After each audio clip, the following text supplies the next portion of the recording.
всюди, заснув святий Єрусалим, схиливши голову на груди, Христос сидів і учні з ним, схиливши голову на груди, Христос сидів і учні з ним.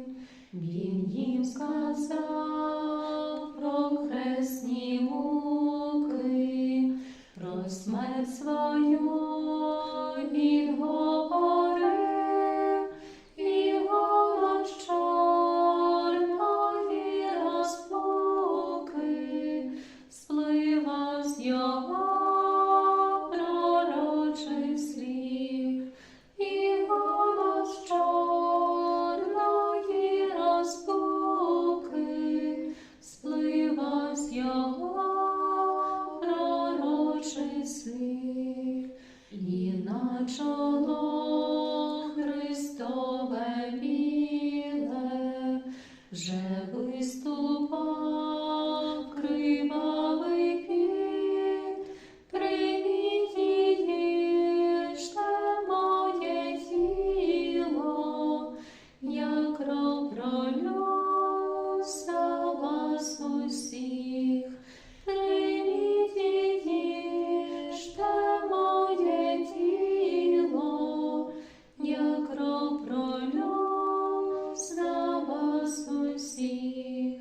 Скорбна душа моя до болю, бо всіх вас ворог розжене, бо істину я вам говорю, один із вас продасть мене, бо істину я вам говорю, один із вас продасть мене.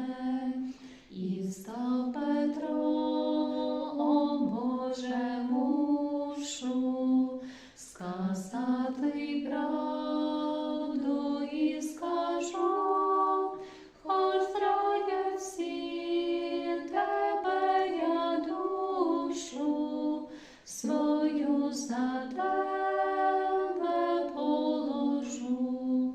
Хоч зрадять всі тебе, я душу свою за тебе положу.